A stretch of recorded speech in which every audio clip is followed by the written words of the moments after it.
Always welcome साथियों। Digital class हमेशा आपके साथ विद्वानों अपनी प्रोडक्शन इंजीनियरिंग की सीरीज चल रही है। जो भी कंटेंट अब तक आपने पढ़ा है और आगे इस वीडियो में पढ़ने वाले हैं, सारा कंटेंट आपको पीडीएफ फॉर्मेट में अवेलेबल रहेगा। जिस तरह से मैकेनिकल इंजीनियरिंग, जनरल नॉलेज की अन्य सीरीज कंप्लीट अवेलेबल हैं। इस कंटेंट का इस्तेमाल आप SSC, RRB, state, JEE, GATE, BTech, AMI के एग्जामिनेशन के लिए कर पाएंगे।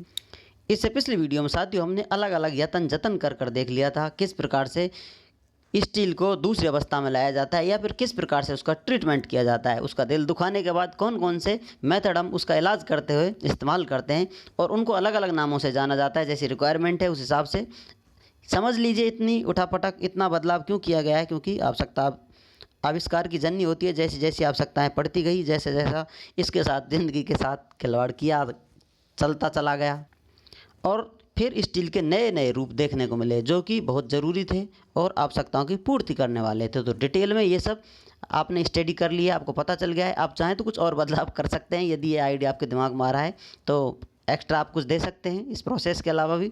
अब चलते हैं साथियों हम अनिलिंग, जो हीट ट्रीटमेंट है, यहाँ देख लिया था। अनिलिंग देख ली थी आपने, किस प्रकार से प्रोसेस अनिलिंग, फुल अनिलिंग हो रही है, हार्डनिंग हो रही है, सभी का नाम देख लिया था। डायग्राम से आपको रेंज पता चल गई थी, लगभग किस रेंज से कहाँ पर क्या उद्देश्य है। अब जान लेते हैं क्या बारीकियाँ हैं जो इनसे हम प्राप्त कर सकते हैं या क्या मेन पॉइंट है इनके जो जिनके लिए हम इसका इस्तेमाल करते हैं।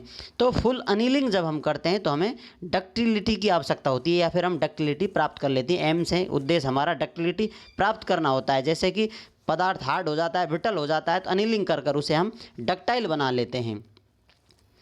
ये आप कह सकते हैं आपको डक्टिलिटी चाहिए, डक्टाइल पदार्थ चाहिए, एक तरह से मटेरियल की प्रॉपर्टी चाहिए, तो आप उसके साथ फुल अनिलिंग वाला बर्ताव, बिहेवियर शो करें, सामने वाले को समझ में आए, रेस्पेक्ट दीजिए उसको, तो वो डक्टाइल बन जाएगा। प्रोसेस अनिलिंग, प्रोसेस अनिलिंग क्यों करते हैं? प्रोसेस अनिलिंग इसलिए करते हैं क्योंकि यदि स्ट्रेस आ गया, कोल्ड वर्क कर लिया आपने किसी वर्क पीस पर, उसमें स्ट्रेस आ गए तो स्ट्रेस रिलीव करने के लिए प्रोसेस अनिलिंग की जा रही है। जैसा आपको पता है प्रोसेस अनिलिंग ये वाली रेंज है जो कि आप समझ लीजिए 727 से 25 डिग्री से नीचे ही रहती है। प्रोसेस अनिलिंग आपने कर ली है तो फुल अनिलिंग कहाँ है?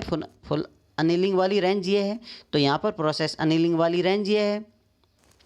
नेक्स्ट आते हैं साथियों स्फेरोडाइजिंग अनिलिंग। ये क्या करती है साथियों? हमें मशीनेबिलिटी बढ़ानी होती है। किसी वर्क पीस है उस पर आपने हार्डनेस अबा ली है या फिर उस पर आप चाहते हैं मशीनेबिलिटी आ जाए। मशीनेबिलिटी जैसे सरफेस बाहर है उस पर चिप्स हटा दी जाए, कटिंग शटिंग करी जाए उसकी, तो आसानी से हो जाए। इसको आप इतना हार्ड बना देंगे जो टूल को ख़राब करने लग जाए, ठीक से कट नहीं, काम नहीं कर पाए, तो वो फिर प्रॉपर्टी जिस उद्देश्य से आप इस्तेमाल करना चाहते हैं नहीं हो पाएंगी। लेकिन आप इस प्रकार से स्टील को बनाते हैं, स्फेरोडाइजिंग अनिलिंग करते हैं, तो मशीनेबिलिटी आ जाती है और आप सरफेस पर कुछ नई नक्काशी या तराशी कर सकते हैं, कटिंग शटिंग कर जैसी आपकी रिक्वायरमेंट है वो सब बदलाव कर सकते हैं। इसको आइसोथर्मल अनिलिंग के नाम से भी जाना जाता है क्योंकि इसमें टेम्परेचर में वेरिएशन बहुत कम आता है, बहुत स्लो होता है। ये सब भी जानेंगे कितना आता है, नीचे आपको अवेलेबल रहेगा। नेक्स्ट पार्ट मिल जाएगा डिफ्यूजन अनिलिंग। नेक्स्ट प्रोसेस आता है डिफ्यूजन अनिलिंग। जैसा आपको पता है साथियों यहाँ पर डिफ्यूजन अनिलिंग की रेंज ये है 1150 से लेकर 1200 डिग्री सेंटीग्रेड पर डिफ्यूजन अनिलिंग करते हैं। डिफ्यूजन प्रसार हो जाता है, एक तरह से डिफ्यूज हो जाते हैं कार्बन जो एटम्स मिले हुए हैं स्टील या आयरन के अंदर, तो एक दूसरे से डिफ्यूज हो जाते हैं, सतह पर चिपक जाते हैं या बॉन्ड बना लेते हैं। इस टेम्परेचर तक ले जाकर आप स्टील का उसमें स्ट्रेस डिस्ट्रीब्यूशन कर सकते हैं, समान रूप से उसमें स्ट्रेस फैला सकते हैं, परिवर्तित कर सकते हैं, उसको नॉर्मल किया जा सकता है। होमोजेनिटी ऑफ स्ट्रेस को फैला दिया जाता है। होमोजेनिटी ऑफ स्ट्रेस के लिए डिफ्यूजन अनिलिंग का हम इस्तेमाल करते हैं। अब जैसा कि साथियों डिफ्यूजन अनिलिंग के बारे में आपको बताया था, ये diffusion annealing always followed by full annealing. ये डायरेक्ट नहीं की जाएगी, पहले आप फुल अनिलिंग कर लेंगे उसके बाद की जाएगी एक तरह से डिफ्यूजन अनिलिंग। क्यों की जा रही है? इसका उद्देश्य for complete removal of stress. यहाँ पर स्ट्रेस को हम हटाना चाहते हैं, स्ट्रेस वापस कर देना चाहते हैं, स्ट्रेस रहे ही नहीं बॉडी में, तो पहले अनिलिंग कर लिए उसके बाद डिफ्यूजन अनिलिंग आप करेंगे तो आपको एक तरह से नॉर्मल कंडीशन प्राप्त हो जाती है। चलिए साथियों अब आपको बताते हैं स्फेरोडाइजिंग के बारे में। ये क्या है, किस प्रकार से की जाती है। कूलिंग रेट 25 से 30 degree 25 to 30 degree centigrade per hour, हर घंटे में लगभग 25 से 30 डिग्री। एक घंटे में टेम्परेचर कितना कम किया जा रहा है साथियों? 25 से 30 डिग्री मात्र। तो मिनट में कितना किया जा रहा है? लगभग आधा डिग्री एक मिनट में टेम्परेचर डाउन किया जा रहा है। Also known as isothermal process annealing. इसीलिए इसे आइसोथर्मल प्रोसेस अनिलिंग के नाम से जानते हैं। क्योंकि आप जब टेम्परेचर माप रहे हैं, जांच कर रहे हैं, तो 1 मिनट तक देखते रहते हैं तो मात्र आधी डिग्री टेम्परेचर डाउन होकर आता है। तो इस प्रकार समझ सकते हैं कि रिजर्वोयर की तरह काम कर रहा है। तो इसी प्रकार आइसोथर्मल हीट आ जा नहीं रही है, बहुत ज़्यादा इसमें चेंज नहीं हो पा रहा है, इसलिए आइसोथर्मल अनिलिंग के नाम से भी इसे जाना जाता है। अब हीटिंग रेंज कितनी है इसकी साथियों? इसकी होती है 720 से 775 डिग्री सेंटीग्रेड के लगभग इसकी हीटिंग रेंज होती है। 720 degree centigrade to 775 centigrade degree centigrade temperature range है इसकी। सोच लीजिए इतना टेम्परेचर है 775 से 750 डिग्री। अब इसको 750 डिग्री क्यों कम किया जा रहा है इसमें से -700 डिग्री? क्योंकि 25 डिग्री रूम टेम्परेचर है, तो इतना टेम्परेचर कम करना होगा आपको रूम टेम्परेचर 25 डिग्री पर आने के लिए। तो अब समझ लीजिए 30 डिग्री इसे डिवाइड कर देंगे तो हर घंटे में कितना हो रहा है, तो आपको टोटल 25 से 30 घंटे लगेंगे इसे ठंडा करने में। समझ लीजिए कोई वर्क पीस है, उसे ठंडा करने में लिए आपको 24 घंटे से भी ज़्यादा टाइम लग रहा है। सारा दिन निकल गया, दिन रात निकलने के बाद वो ठंडा हो पा रहा है हावर टू रूम टेम्परेचर पहुंचने के लिए। इसलिए कह सकते हैं स्लोएस्ट कूलिंग है, बहुत धीरे धीरे ठंडा होता है।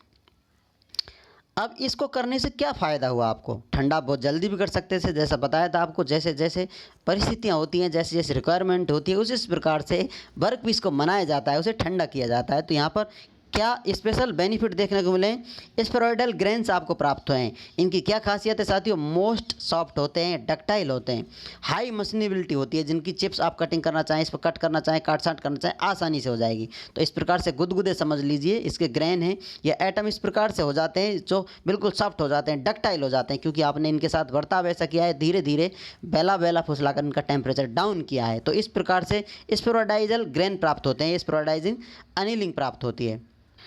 तो अब समझ लीजिए पिछली वीडियो में आपने हीटिंग कर्व देखा था, उसके बाद आपने डिफ्यूजन अनिलिंग देख ली थी, अलग अलग रेंज देख ली थी, क्यों इनकी आवश्यकता पड़ती है। नॉर्मलाइजिंग होता है, यहाँ पर फुल अनिलिंग होती है, हार्डनिंग की रेंज होती है, ये स्फेरॉइडाइजिंग होती है, यहाँ पर process annealing, high temperature tempering, medium temperature tempering, low temperature tempering होती है। ये सब हमने डिटेल में जान लिया था। और अब यहाँ पर डिटेल में इनके गुणों पर, स्पेसिफिकेशन पर चर्चा कर लिए, क्या क्या डिजायर प्रॉपर्टी आपको प्राप्त हो जाती हैं। तो यहाँ पर देखा था अनिलिंग से स्टार्ट की थी, जो हीट ट्रीटमेंट प्रोसेस है, जैसा आपको बताया था साथियों। हीट ट्रीटमेंट प्रोसेस किस प्रकार से इस्तेमाल करते हैं, क्यों शुरुआत होती है, full annealing, process annealing, spheroidizing annealing, diffusion annealing, ये सब डिटेल में जान लिया था। स्फेरॉइडाइजिंग के बारे में भी जान लिया था, क्यों इसको आइसोथर्मल अनिलिंग के नाम से जाना जाता है। स्फेरॉइडाइल आपको स्फेरॉइडल ग्रेन्स प्राप्त होते हैं जो मोस्ट सॉफ्ट और डक्टाइल होते हैं। अब जो बचे कुछ नेम हैं आपने देखे डायग्राम में, बहुत कुछ बचा हुआ है। उसमें से जैसे नॉर्मलाइजिंग है, जिस नॉर्मलाइजिंग जैसा बताया था, नॉर्मल समझ लीजिए सामान्य तरीके से अनिलिंग या कूलिंग हो रही है, तो यहाँ पर नॉर्मलाइजिंग हो रही है तो एयर कूलिंग से होता है। टेम्परेचर रेंज कितनी होती है? +50 डिग्री सेंटीग्रेड फ्रॉम जो मेन क्रिटिकल टेम्परेचर लाइन है या फिर अपर क्रिटिकल टेम्परेचर लाइन है, उससे ऊपर की तरफ, जैसा आपको डायग्राम से पता चल रहा है नॉर्मलाइजिंग हो रही है, या आप इस लाइन से ऊपर की बात करें, या फिर आपको दूसरी लाइन नज़र आ रही है, ये LCM जो मीन क्रिटिकल टेम्परेचर लाइन है, इससे अपर साइड की बात की जा रही है, तो ये नॉर्मलाइजिंग वाली बात हो जा रही है। यहाँ पर जो ये फुल अनिलिंग की लाइन से ऊपर की तरफ जा रहे हैं आप कहीं से भी डेफिनेशन दे सकते हैं। और इनके बारे में डिटेल में जानेंगे साथियों आगे आने वाली वीडियो में। उम्मीद करते हैं विद्वानों वीडियो में दी गई अब तक की जानकारी आपको अच्छे से समझ में आई होगी। अभी भी आपको कन्फ्यूजन है तो आप हमसे कमेंट कर पूछ सकते हैं साथियों। आप चाहें तो कांटेक्ट कर सकते हैं, कांटेक्ट लिंक आपको वीडियो डिस्क्रिप्शन में मिल जाएगा। वीडियो को अंत तक देखने के लिए, चैनल को सपोर्ट करने के लिए आपका दिल की गहराइयों से बहुत बहुत धन्यवाद। मिलते हैं नेक्स्ट वीडियो में, तब तक पढ़ते रहिए, व्यस्त रहिए, मस्त रहिए। जय हिंद, वंदे मातरम।